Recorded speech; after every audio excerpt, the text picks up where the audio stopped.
नमस्कार दोस्तों, आज हम एक ऐसी स्टोरी लेके आए हैं जिसमें राहुल नामक का एक युवक एक रात के लिए होटल में रुकता है और उसके साथ जो हुआ वो आपने कभी सपने में भी सोचा नहीं होगा। तो चलिए शुरू करते हैं आज की कहानी। एक रात का मेहमान। रात का समय था। ट्रेन की खिड़की से बाहर अंधेरा घना हो चुका था। राहुल मेहता ने अपनी घड़ी देखी। रात के 8 बज चुके थे। ट्रेन पहले ही देरी से चल रही थी और वह तय कर चुका था कि अब उसे पास के कस्बे में ही रात गुजारनी पड़ेगी। जब ट्रेन प्लेटफॉर्म पर रुकी तो स्टेशन पर सन्नाटा पसरा हुआ था। सिर्फ हल्की बारिश की आवाज और एक कोने में जलता हुआ स्ट्रीट लैंप। राहुल ने इधर उधर देखा। कोई होटल या लॉज नजर नहीं आया। स्टेशन मास्टर एक लकड़ी की कुर्सी पर बैठा ऊँघ रहा था। सुनिए, राहुल ने आवाज लगाई। स्टेशन मास्टर ने धीरे से आंखें खोली। यहाँ कोई होटल है रात बिताने के लिए? सब होटल भर चुके हैं। मगर स्टेशन मास्टर ने संजीदा लहजे में कहा, पुराना हवेली गेस्ट हाउस है तो तुम वहां रुक सकते हो।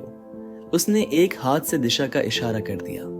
राहुल बारिश में भीगते हुए हवेली तक पहुंचा। गेट पर एक पुरानी लकड़ी की तख्ती लगी थी जिस पर पुराना हवेली गेस्ट हाउस लिखा हुआ था। पूरी हवेली पर समय का बोझ साफ झलक रहा था। दीवारों पर काई जमी हुई थी और खिड़कियां टूटी हुई थीं। दरवाजा खोलने पर बूढ़ा चौकीदार दिखाई दिया। उसकी आंखें गहरी और चेहरा कठोर था। कमरा चाहिए? उसने बिना किसी भावना के पूछा। हाँ, राहुल ने थकी हुई आवाज में कहा। चौकीदार ने कमरे की चाबी दी और राहुल कमरे की तरफ चल पड़ा। कमरे में घुसते ही राहुल को ठंडक महसूस हुई। फर्श पर पुरानी लकड़ी की चटखने की आवाज आई। दीवारें पीली और सीलन भरी थीं। एक कोने में रखे आईने पर धूल जमी थी। उसने बैग रखकर खिड़की से बाहर झांका। बाहर का नजारा धुंधला और डरावना था। रात के 12 बजे अचानक कमरे की बत्ती अपने आप बंद हो गई। राहुल ने सोचा कि बिजली चली गई होगी, लेकिन तभी खिड़की से एक हल्की सी सरसराहट की आवाज आई। उसने खिड़की की तरफ देखा तो पर्दे अपने आप हिल रहे थे, जबकि बाहर कोई हवा नहीं थी। राहुल ने पर्दे की ओर कदम बढ़ाया। उसकी हर सांस भारी हो रही थी। उसने पर्दा हटाया तो बाहर की ओर कुछ भी दिखाई नहीं दिया, मगर खिड़की के शीशे पर उंगलियों के गहरे निशान बने हुए थे और ये निशान अंदर की ओर से थे। ये कैसे हुआ? राहुल ने खुद से पूछा। कमरे के चारों ओर उसने नजर दौड़ाई, लेकिन वहां कोई नहीं था, मगर एक अजीब सी ठंडक पूरे कमरे में फैल चुकी थी। राहुल ने खुद को समझाया कि शायद यह उसका भ्रम होगा और बत्ती वापस जलाने की कोशिश की। बत्ती जल गई, लेकिन उसकी रोशनी मध्यम थी और कमरे में अजीब साइयों का खेल सा लग रहा था। राहुल ने किसी तरह खुद को शांत किया और बिस्तर पर लेट गया। थकान के कारण उसकी आंखें कुछ ही मिनटों में बंद हो गईं, लेकिन उसकी नींद जल्द ही एक डरावने सपने ने तोड़ दी। सपने में वह एक सुनसान गलियारे में था। चारों ओर अंधेरा था और केवल एक सफेद साड़ी पहने एक औरत दूर खड़ी थी। उसका चेहरा धुंधला था, लेकिन उसकी आंखें गुस्से और दर्द से भरी थीं। उसने राहुल की ओर इशारा किया और धीमे स्वर में कहा, मुझे मुक्त करो। राहुल की चीख निकल गई और उसकी आंखें खुल गईं। उसका पूरा शरीर पसीने से भीग चुका था, लेकिन सबसे डरावनी बात यह थी कि उसके बिस्तर के पास गीले पैरों के निशान बने हुए थे। सुबह होते ही राहुल चौकीदार से मिला। उसने रात की सारी घटनाओं के बारे में बताया। चौकीदार का चेहरा सुनते ही सफेद पड़ गया। तुमने खिड़की खोली थी? उसने सख्त स्वर में पूछा। नहीं, लेकिन कुछ अजीब हुआ। क्या ये सब सच में किसी की आत्मा का मामला है? चौकीदार ने एक लंबी सांस ली। इस हवेली में सालों पहले एक लड़की अनामिका की मौत हुई थी।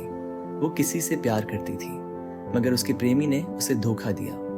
दर्द और गुस्से में उसने इसी कमरे की खिड़की से कूदकर अपनी जान दे दी। उसके बाद से उसकी आत्मा इसी कमरे में भटक रही है। जो भी खिड़की खोलता है वो उसकी दुनिया में खींच जाता है। राहुल के रोंगटे खड़े हो गए। रात होते ही राहुल ने खिड़की को कसकर बंद कर दिया और दरवाजे को भी अंदर से लॉक कर लिया। लेकिन आधी रात को अचानक कमरे में फिर से ठंडी हवा चलने लगी। खिड़की जोर से खुल गई और पर्दे हवा में लहराने लगे। राहुल ने खिड़की की ओर देखा। इस बार वहां अनामिका की परछाई साफ दिखाई दे रही थी। वह धीरे धीरे कमरे के अंदर आ रही थी। उसकी आंखें लाल हो चुकी थीं और चेहरा दर्द से भरा हुआ था। तुमने मेरी मदद करने का वादा किया था। उसकी आवाज फुसफुसाहट जैसी थी। राहुल ने हिम्मत जुटाई। मैं कैसे तुम्हारी मदद कर सकता हूँ? अनामिका ने एक पुराने आईने की ओर इशारा किया। वहां मेरी कहानी छिपी है, उसे सबके सामने लाओ, तभी मुझे मुक्ति मिलेगी। राहुल ने आईने को हटाया और दीवार के पीछे एक गुप्त जगह से एक पुराना पत्र निकाला। उस पत्र में अनामिका की मौत का पूरा सच लिखा था। उसके प्रेमी ने लालच में आकर उसे धोखा दिया था। जैसे ही राहुल ने पत्र को पढ़ा, कमरे में जोरदार हिलावट शुरू हो गई। अनामिका की आत्मा का गुस्सा भड़क चुका था, लेकिन अब राहुल को डर नहीं था। उसने पत्र को हवेली के बाहर जाकर सबके सामने पढ़ा, जिससे अनामिका की आत्मा को इंसाफ मिला। अनामिका की आत्मा धीरे धीरे शांत हो और गायब हो गई, मगर जाते जाते उसने राहुल की ओर मुस्कुराते हुए देखा। राहुल ने हवेली छोड़ दी, मगर जब वह दरवाजे से बाहर जा रहा था तो आईने में उसे वही परछाई फिर से दिखाई दी। क्या वह सच में मुक्त हुई थी या यह केवल एक और डरावना खेल था? अगर आपको यह कहानी पसंद आई तो अपनी राय जरूर साझा करें और ऐसी ही कहानियों के लिए हमारी चैनल प्रेम वाणी को सब्सक्राइब कर दो। मिलते हैं अगली कहानी में।